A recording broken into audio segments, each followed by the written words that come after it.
अब तो जल्दी हमारी शादी हो जाएगी। मुझसे तो हमारी शादी का इंतजार ही नहीं हो रहा। मैं बहुत ज्यादा एक्साइटेड हूँ।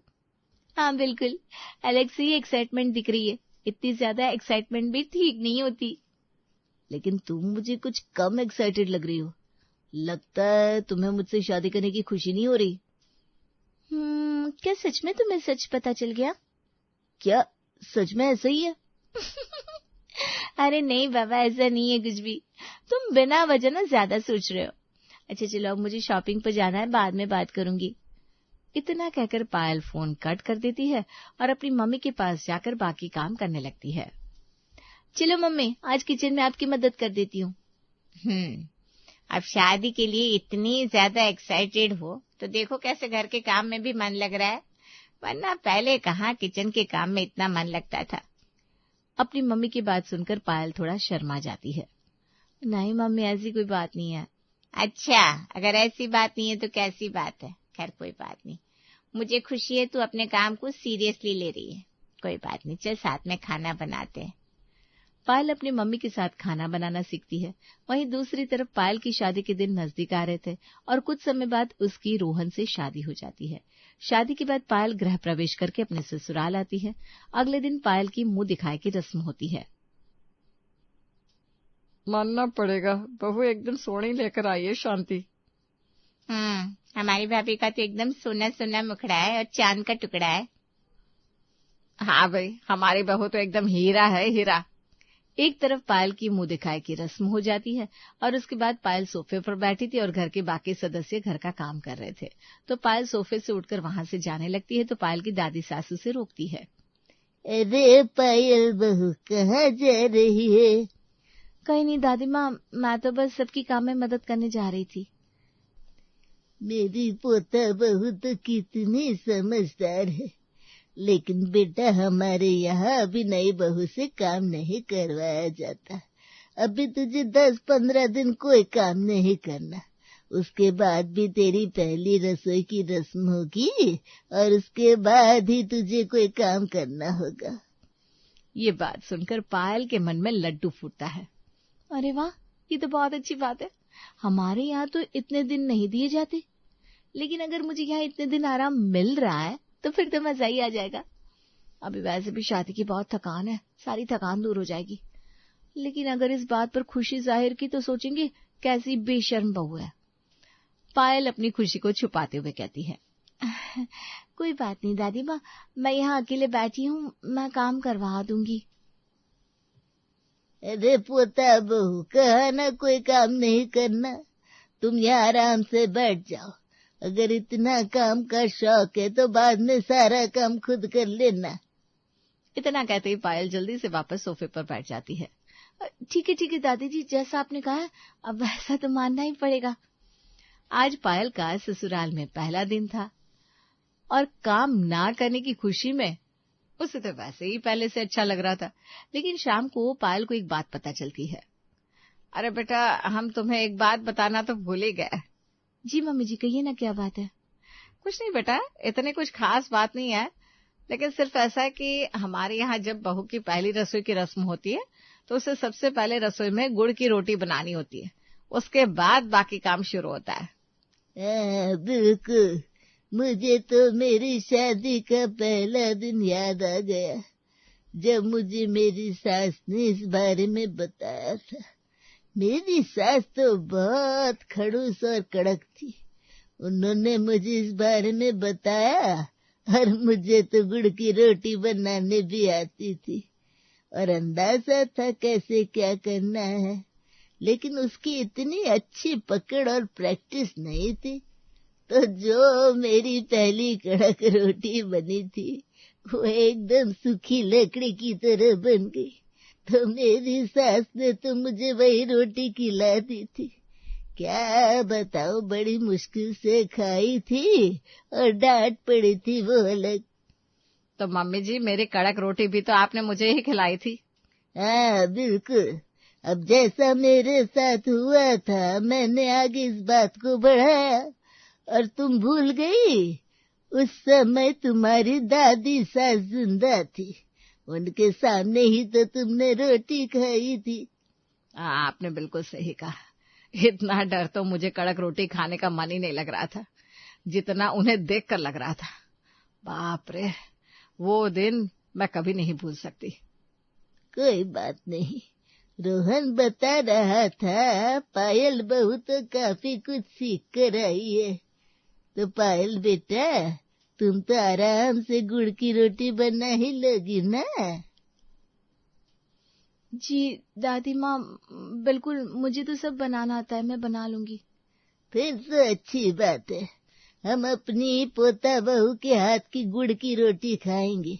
अगर कड़क हुई तो बहू याद रखना, कड़क रोटी खानी होगी सो अलग, लेकिन हमारे जमाने में तो इसकी बहुत बुरी सजा भी मिलती थी। अगर कुछ गड़बड़ हुई तो मैं तो 100 दंड बैठक करवा लूंगी तुझसे, जैसे मेरी सास करवाती थी।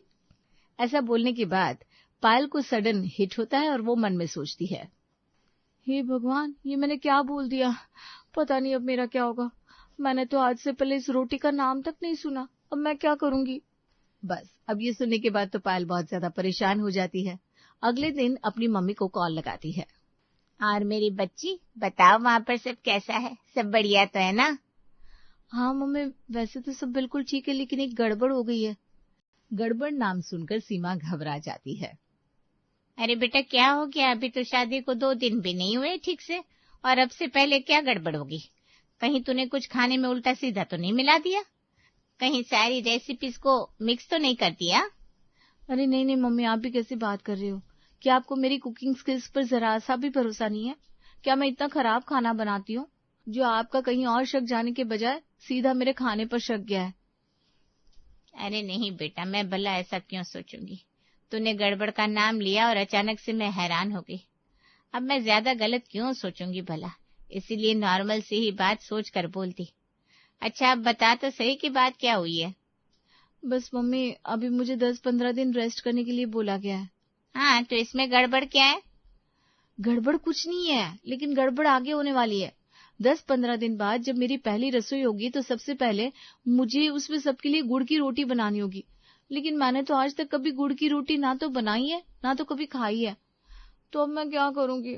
और ऊपर से मेरी दादी सास ने बताया, जो कड़क रोटी बनती है वो बहू को खुद खानी होती है। कड़क रोटी से तो तुम्हारे दांत टूट जाएंगे। क्या मम्मी, सॉल्यूशन बताओ ना, क्या करना है? अच्छा, वैसे तो देखो, मुझे ज्यादा नहीं पता। हाँ, बचपन में एक बार रोटी खाई जरूर थी, लेकिन इतना मुझे खास इन चीजों के बारे में नहीं पता।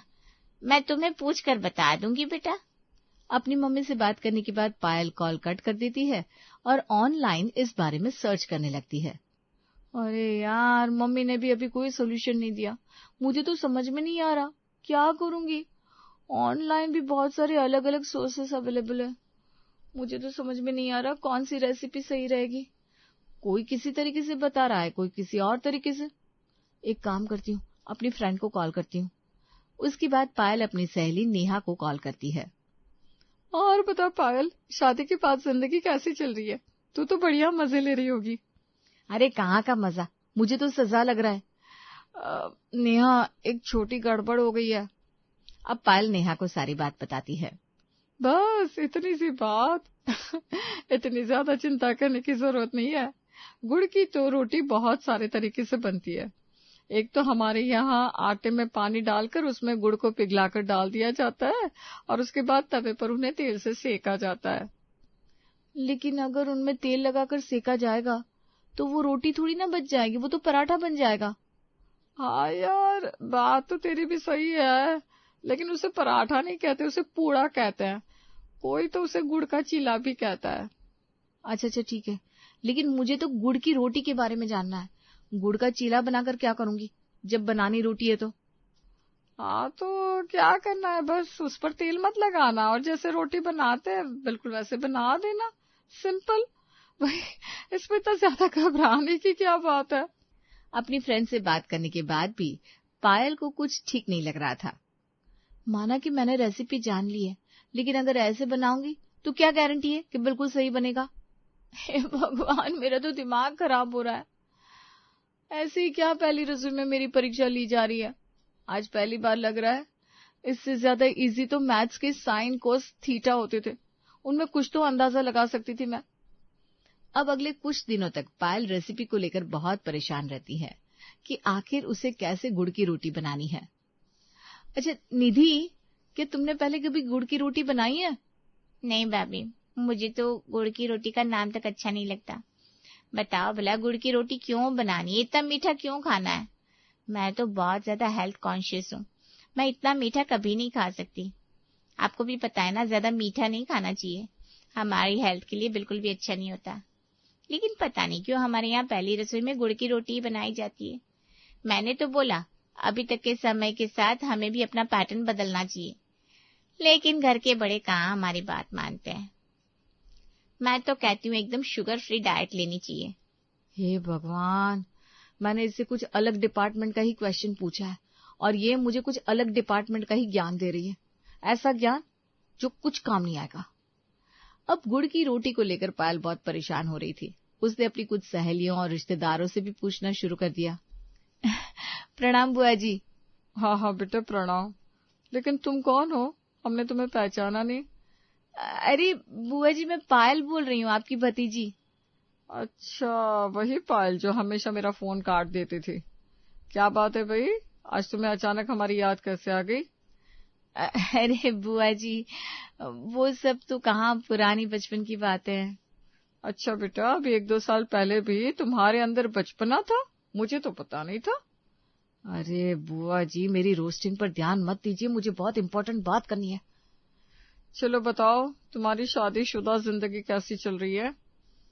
सब अच्छी चल रही है। अच्छा बुआ जी, क्या आपने कभी गुड़ की रोटी खाई है? अरे बेटा, अब तुम अचानक से मेरे खाने पीने पर कहाँ पहुंच गई? अरे बताइए ना बुआ जी, क्या आपने कभी गुड़ की रोटी खाई है? नहीं बेटा, लेकिन मेरे बच्चों को गुड़ की रोटी बहुत पसंद है, उनके लिए तो हमेशा बनाती रहती हूँ, बड़ी आसानी से बन जाती है। अरे वाह, फिर तो आप मुझे बताइए ना कैसे बनानी है। क्या आटे में पानी डालकर उसके अंदर गुड़ को डालकर ही बनाना होता है? अरे बेटा, ऐसी बकवास रेसिपी तुम्हें किसने बता दी? ऐसे में तो सिर्फ गुड़ का चीला ही बन सकता है, रोटी बिल्कुल नहीं बन सकती। तुम्हें भी पता है, रोटी बनाने के लिए बिल्कुल पानी वाले आटे का घोल तैयार नहीं करना होता। ऐसे में तो रोटी बनाना बहुत मुश्किल हो जाएगा। कुछ नहीं करना, तुम्हें आटे में गुड़ पिघला कर डालना है, उसके बाद उसे अच्छे से मसल कर आटा तैयार कर लेना और उसके बाद गर्मा गर्म रोटी बना लेना, हो जाएगा।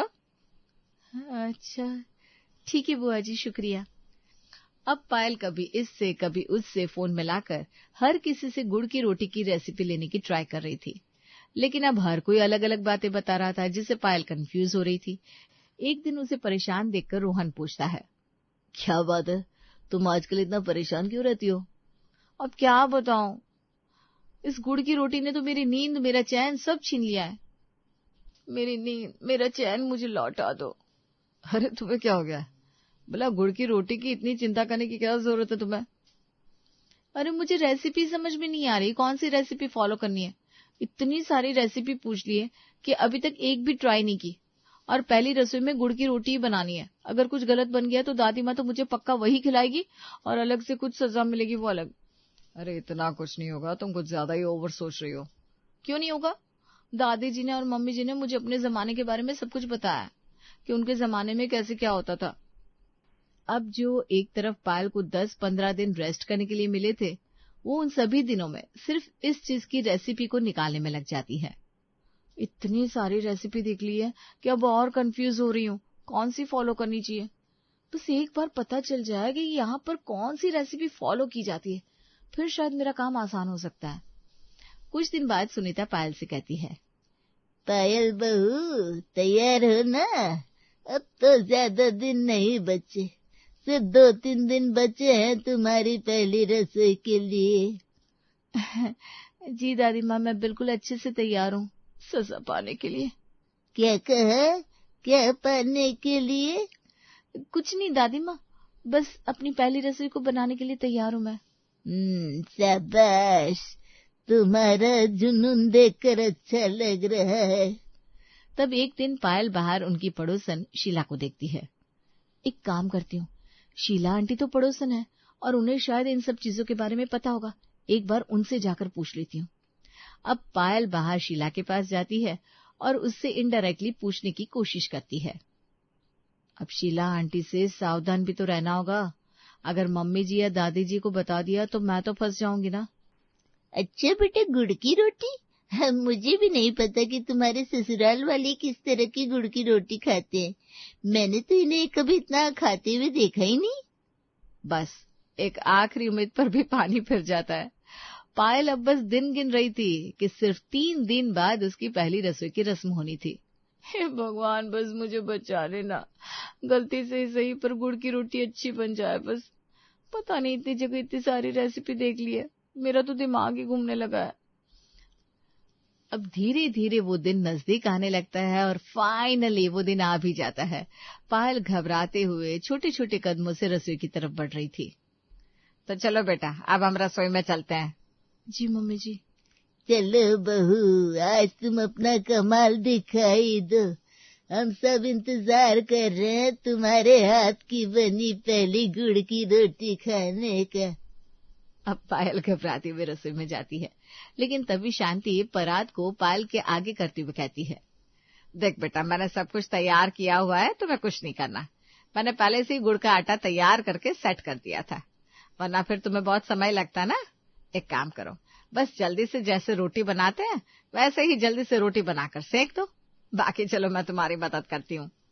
ये सुनकर पायल की आंखें फटी की फटी रह जाती है और वो काफी हैरान होती है। क्या कहा मम्मी जी?